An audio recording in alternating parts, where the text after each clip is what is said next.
quick note before the video, I'm testing a new mic, so there might be some bugs, some crackles, something like that. I'm getting it figured out. Enjoy. Picture this. You wake up, it's a fresh morning, a new day. You have millions of opportunities to do whatever you want. So what do? I want to play a funny peg game.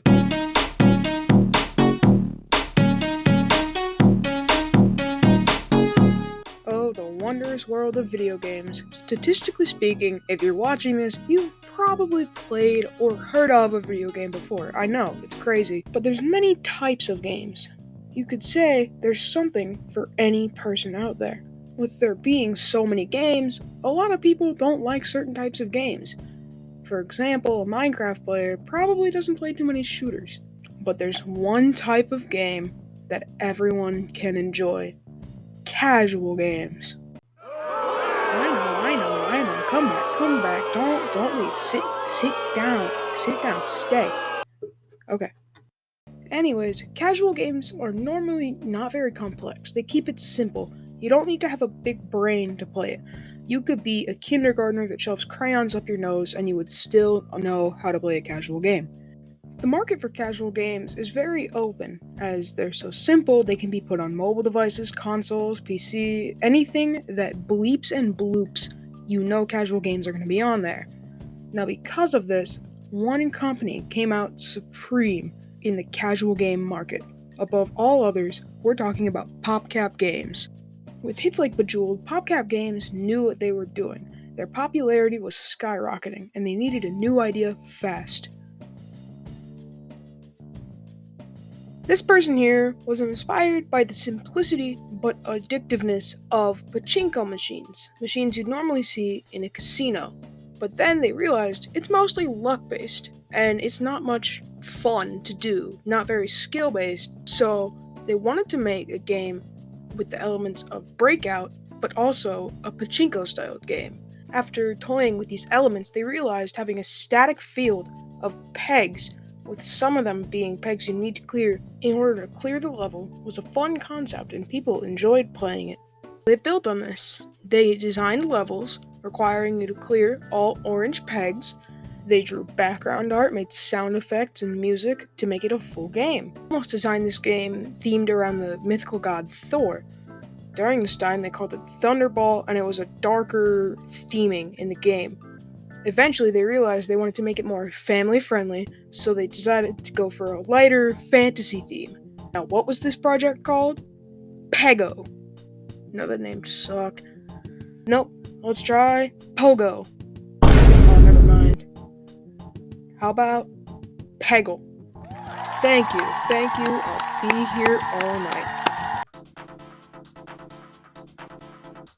The gameplay, as said before, is simple. You're brought into a static field of pegs, given 10 balls, and told to hit all the orange pegs. There are other types of pegs, however. Blue pegs will do nothing when you hit them, other than add to your score. Green pegs will activate your master's specific power, but we'll get to that in a minute. And purple pegs will give you a score booster. Now in the DS version, getting 5 purple pegs will take you to a special mode, but no thanks. The green pegs activate a power. The power varies depending on the character you have selected.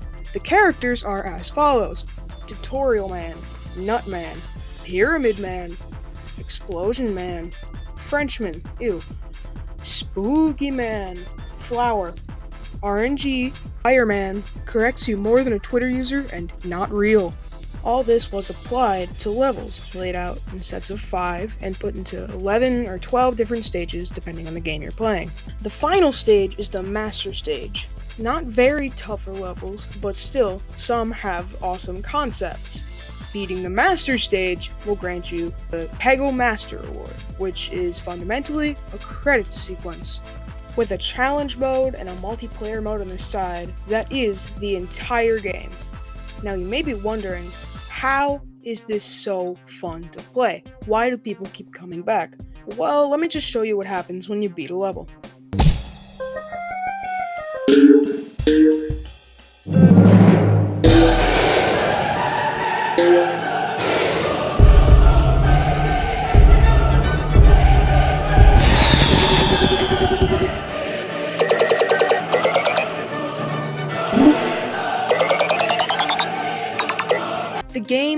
loses it, with the drum roll leading up to you hitting the final peg, to the visuals and the sound effects played during the fever mode, activated at the end of every level. This game goes bonkers when you beat a level. This one touch alone made the game super addicting. So many people loved this game. It was an instant classic. Released on PC and Xbox at the time, this game was loved by many, and it still is. To wrap it up, I really love this game. The fact that it's so simple to play means that I was playing this game ever since I was 3 years old. In fact, I used to own Peggle DualShot, and at some point since then I lost it. But recently, I got a new copy delivered in the mail. I was gonna do a bit in this video where I recorded myself reviewing Peggle DualShot for the DS, but I have no tripod or way to prop my phone up.